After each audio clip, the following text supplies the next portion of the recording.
So I chicken out from my 10 days Vipassana retreat. I came to Bali because I wanted to do that retreat, and I know it's everywhere in the world, but it was that plus um, betting on a new relationship that I am in.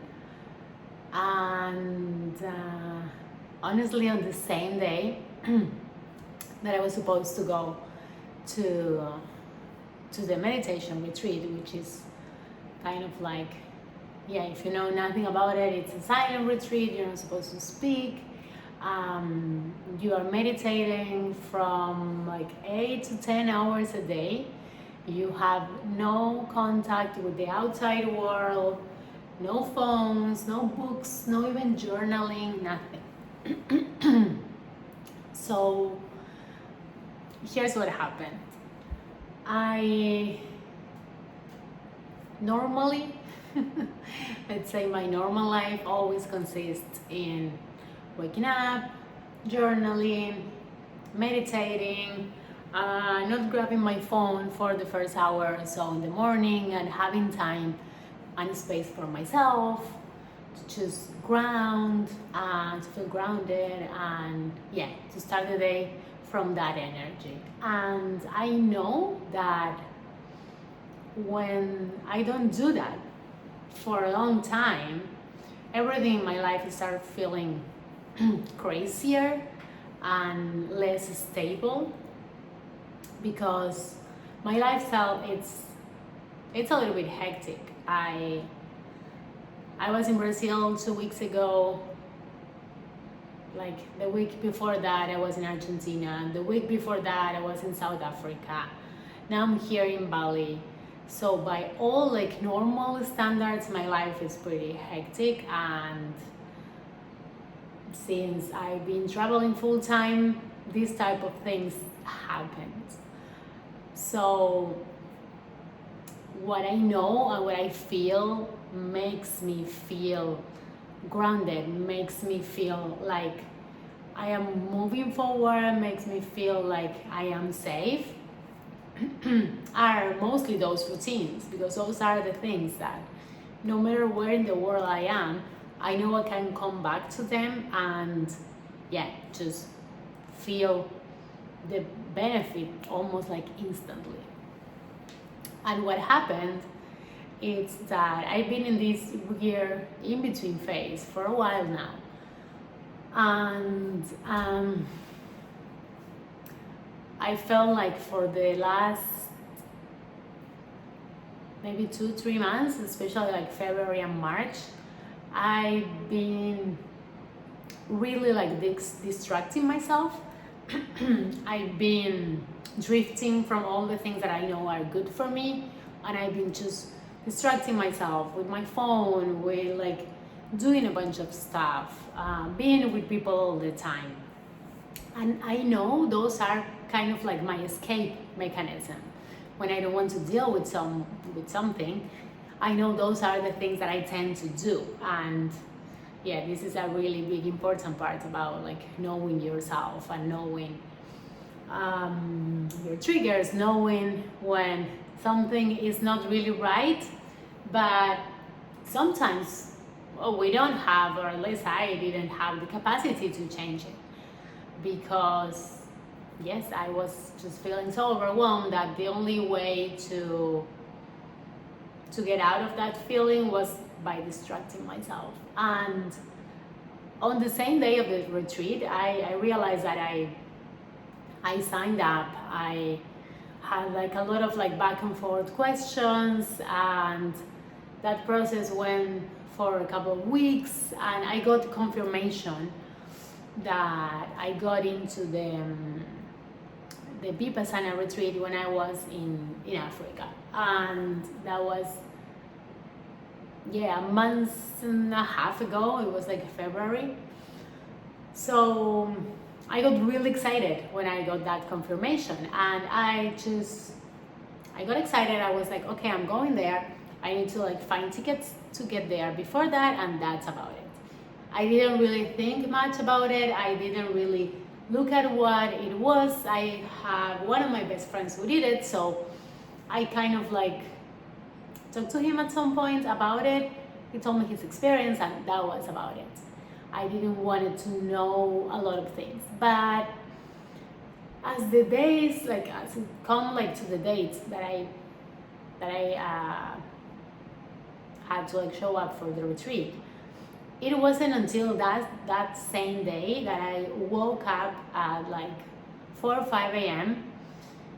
and I couldn't sleep anymore.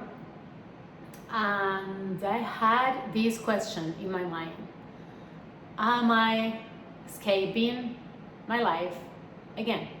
I am doing this. Am I doing this as escaping mechanism instead of dealing with the uncomfortable feeling that I am feeling right now? And it was tough. It was hard.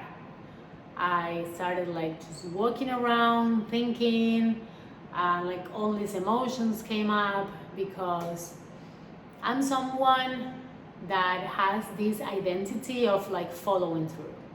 So when I say I'm going to do something, I do it. And the fact that I allow myself not to do it, even when this hardcore identity that I have of like following through no matter what, was like really being like super hard in my mind, in my brain, of like, you're a failure because you're not doing it. Why are you not doing it? You are just like afraid. Blah blah blah blah blah blah blah blah. All this negative chatter that we all have. So it was really hard to be able to make the distinction between, okay, this is what I'm feeling. I'm feeling like I'm not in a good place mentally because I didn't prepare myself as I should have, in the sense of I was going to go from like 5-6 hours of scrolling a day, if I'm being honest, because I was just really distracting myself. I was going to go from that to like no screen time at all. I was going to go from not meditating in the last month, not even for 10 minutes, to 8-10 hours of meditation. And physically I didn't feel good because I just arrived from like a 40-hour flight, 40-hour, in between all the flights that I have and everything, like 3 days before that, and I was feeling really bad. Like I had like my throat hurting, had a cold. So I'm like, I'm not feeling mentally prepared, I'm not feeling physically prepared. Why would I make myself go through this?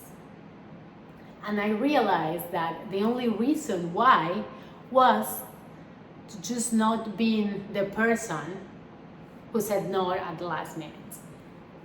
It was just because I didn't want to feel that as a failure. I didn't want to feel as a failure myself. And yeah, it was one of those moments when I was like, okay, you know what? I think it's time to try to break that pattern, to say no and to not follow through on something that I said I would do, and to just deal with it. Because there were no consequences. I just cancel and I can go next time. There were no like big consequences, penalties or anything. It was just my mind. It was just my mind making up this whole story about like how I was a failure for not following through with my word, with what I say I would do. And telling the people that already know, like my family and friends, oh no, I'm not doing it. That was the hardest part, because again, I always had this identity of like, oh, I set my mind to something, I say that I'm going to do something and I'm going to do it. And 90% of the time I work like that. And it actually helps me to have that drive. But at the same time, a lot of times, especially in the past, I used to just go over my feelings, like not even take them into account, not even take how I was feeling or how my body felt or how like even what my intuition said, because I just needed to follow through. I just needed to get it done. And that is not really a healthy place to be, because that's when you burn out, that's when you hurt yourself, that's when you get illness, and that's when all those things, like your body is reacting to those things, and that's when you don't listen to it, it's gonna come up one way or the other. So I decided to stay here in this reality. I decided to change some things. I decided to start little by little, because again, I cannot do like black and white from one day to the next. So I decided to give myself some grace and to start one step at a time, to go back to the routines and the things that I love, to go back to doing the things that I really enjoy, the things that I know are good for me, to start just having these moments of just silence and peace, and not needing to fill them in with reading, with music, with doing something, just staying in the moment. So that's what my life has been for the past couple of weeks, and yeah, I'm gonna keep you posted. But the main thing that I can tell you about this experience is that sometimes saying no to something, even when you like committed with your heart and soul, and even when it looked like an amazing idea, something that was really going to help you, sometimes saying no to that, it's the most loving thing that you could do for yourself, even when it's not easy, and even with all these triggers come. So I'll keep you posted. Going again with the flow of recording these videos every day.